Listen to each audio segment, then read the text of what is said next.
Assalamualaikum warahmatullahi wabarakatuh. Perkenalkan, nama saya Arasyid Valentine Rapati dengan NIM 02011282530256 dari kelas MPK L4 Bahasa Indonesia Indralaya dengan dosen pengampu Bapak Ridho Andi Sucipto MPD selaku dosen dari kelas L4 Bahasa Indonesia Indralaya. Baiklah, pada saat ini saya mengerjakan tugas video yang berjudulkan Perkembangan Awal Sejarah Bahasa Indonesia. Kenapa kita mempelajari sejarah awal bahasa Indonesia?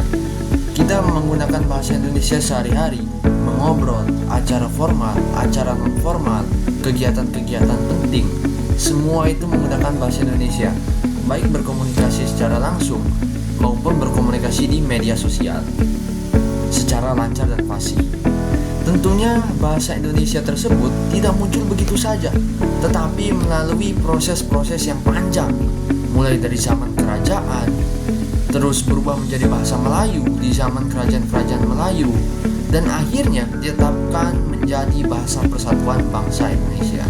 Oleh karena itu, simak video ini, maka akan saya jelaskan bagaimana dan seperti apa perkembangan dan sejarah awal adanya bahasa Indonesia. Simak video berikut. Bahasa Indonesia adalah bahasa yang berasal dari bahasa Melayu. Bahasa Melayu sendiri digunakan pada zaman Kerajaan Sriwijaya pada abad ke-7 dan pada Kerajaan Malaka.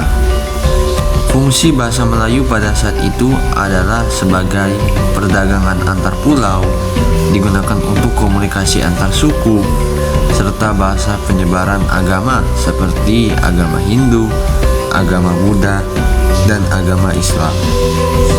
Karena bahasanya sederhana dan fleksibel, bahasa Melayu menjadi bahasa perantara atau yang disebut lingua franca di Nusantara.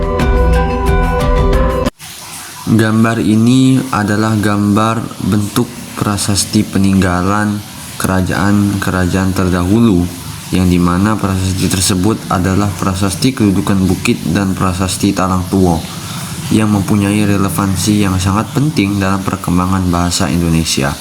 Keduanya merupakan bukti awal penggunaan bahasa Melayu yang menjadi cikal bakal adanya bahasa Indonesia. Nah, video tadi merupakan penjelasan awal dari zaman kerajaan terkait perkembangan bahasa Indonesia, yaitu bahasa Melayu.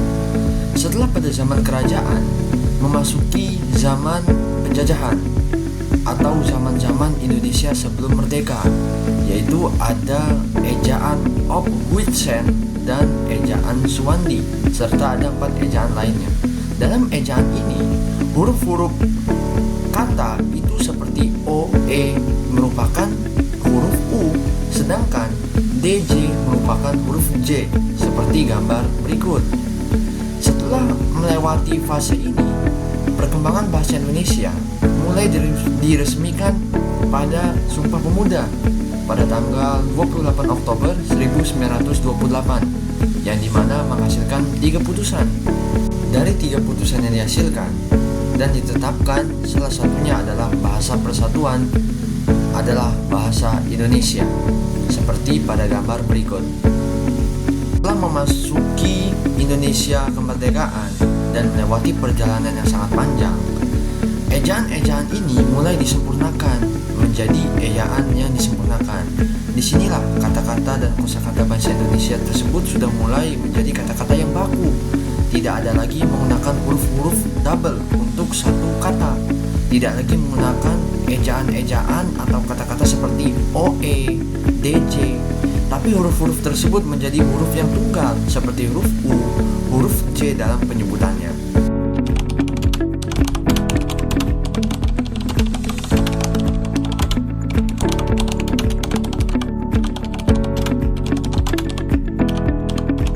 Mempelajari bahasa bukan hanya sebagai alat untuk berkomunikasi, tapi bahasa juga menandakan sebagai identitas bangsa yang membedakan negara kita dengan negara yang lain, membedakan bahasa kita dengan bahasa negara lain. Mempelajari bahasa juga agar kita mengetahui bagaimana perkembangan dan awal mula adanya bahasa Indonesia itu berasal. Tak hanya itu, mempelajari bahasa juga sejarah dan perkembangannya sangat digunakan untuk kegiatan-kegiatan formal yang menunjang kegiatan-kegiatan akademik, kegiatan hukum, maupun kegiatan-kegiatan kenegaraan. Mengapa? Karena mempelajari bahasa ini agar kita memahami bahasa yang sempurna, bahasa yang baku, sehingga bahasa tersebut tidak menghasilkan pengertian-pengertian yang multitafsir. Bahasa tersebut tidak ambigu.